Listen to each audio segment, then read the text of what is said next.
A question that divides Christians is whether Jesus was an only child, or did he have biological brothers and sisters?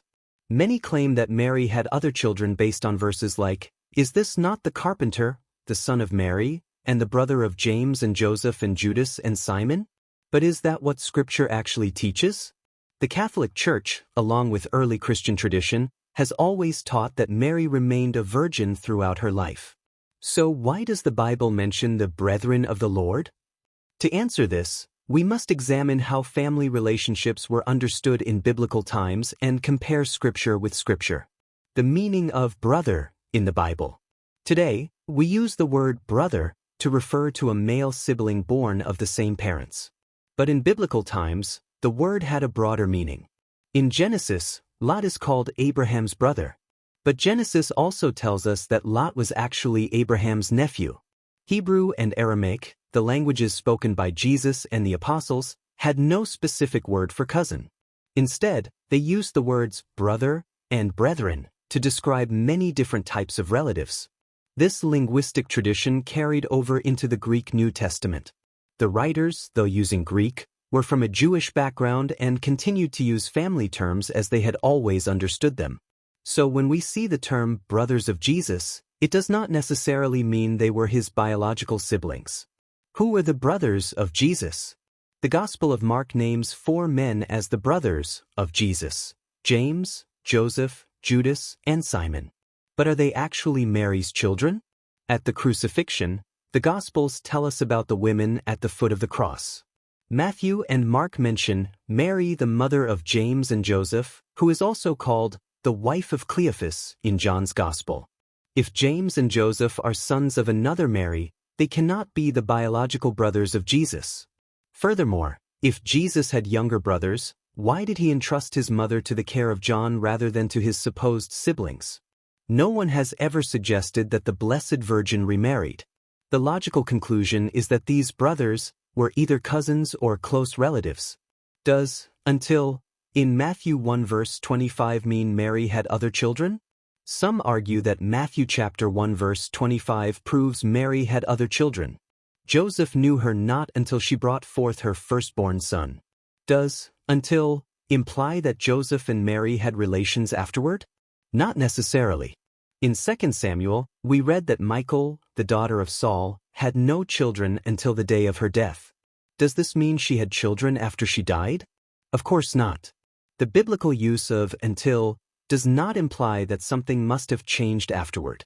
It simply states what was true up to that point, without making a claim about what followed. Does firstborn mean there were other children? Another objection is that Jesus is called Mary's firstborn. Some assume this means she must have had additional children. But in Jewish law, the term firstborn referred to the first male child who opened the womb, regardless of whether any other children followed. Exodus states that the firstborn son must be consecrated to God. This law applied even if that son was an only child. So when the Gospels call Jesus the firstborn, they are not implying that Mary had more children, only that Jesus was her first and, according to tradition, her only son. Mary's perpetual virginity and the Annunciation. One of the strongest arguments for Mary's perpetual virginity comes from her own words at the Annunciation. When the angel Gabriel told her she would conceive a son, she responded, "How shall this be, seeing I know not a man?" At this time, Mary was already betrothed to Joseph, which in Jewish law was a legal marriage.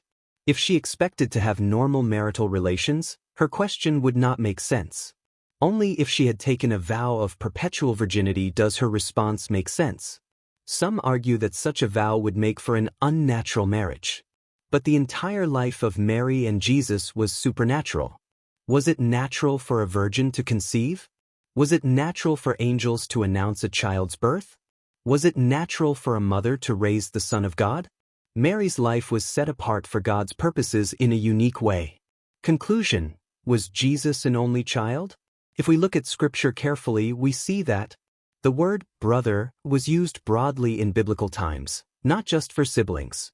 The so-called brothers of Jesus are identified as children of another Mary. The term until in Matthew 1 verse 25 does not imply later change.